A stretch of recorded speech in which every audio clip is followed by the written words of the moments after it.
Ketua TKN bantah keras isu liar soal Gibran Rakabuming akan jadi presiden usai 2 tahun menjabat.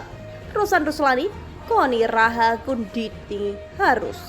Dilansir dari Kila.com, kekhawatiran Prabowo Subianto dan Gibran Rakabuming tampak disalahartikan oleh warganet sehingga muncul isu tidak sebab.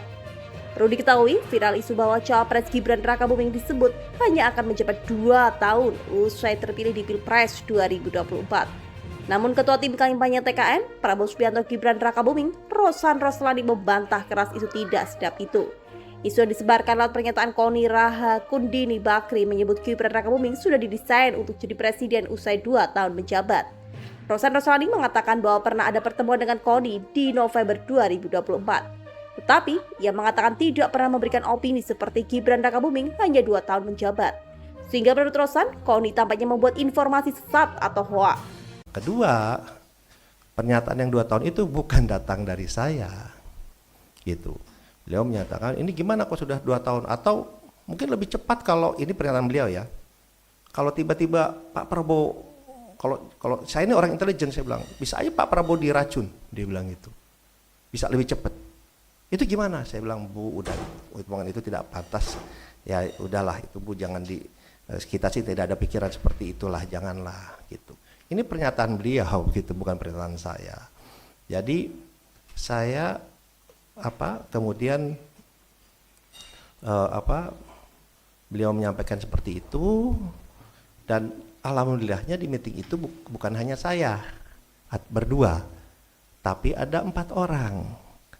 Ya, ada 1 orang dibawa oleh Ibu Koni, ada 1 orang lagi yang ketua tim media Pak Prabowo. Jadi itu bisa diverifikasi pembicaraan itu.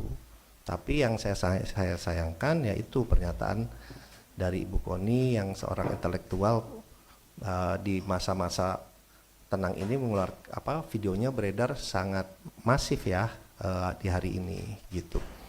Ya kami pun melihat bahwa banyak di masa-masa tenang dan di saat-saat ini juga banyak sekali berita-berita hoax, berita-berita yang tidak benar, isinya fitnah yang ditujukan kepada Pak Prabowo, pada tim, dan juga ternyata sekarang kepada saya. Pernyataan yang 2 tahun itu bukan datang dari saya. Beliau mengatakan ini bagaimana kalau sudah 2 tahun. Atau kalau tiba-tiba Prabowo, saya ini orang intelijen. Bisa saja Pak Prabowo diracun, bisa lebih cepat, itu gimana? Dia bilang begitu, kata Rosan di Media Center Prabowo Gibran Minggu 11 Februari 2024. Saya bilang, Bu, sudahlah itu tidak pantas. Ya sudahlah, kita sih nggak ada pikiran seperti itulah, janganlah ibunya kembali. Rosan mengatakan justru Koni meminta jabatan dalam pertemuan November 2024 tersebut. Ia mengklaim Koni meminta dijadikan wakil menteri luar negeri ataupun wakil menteri pertahanan. Saya bilang, Bu, itu bukan domain saya. Tapi kalau ibu bekerja untuk Pak Prabowo, mungkin ada pilihan lain. Silakan disampaikan ke beliau, ujarnya kembali. Rosan Roslani tidak sangka bahwa Koni bisa mengeluarkan pendapat seperti itu. Namun Rosan tak mau menempuh jalur hukum atas pernyataan Koni. Dia hanya ingin menjelaskan hal itu ke masyarakat. Nah, menurut kalian gimana guys komentarnya?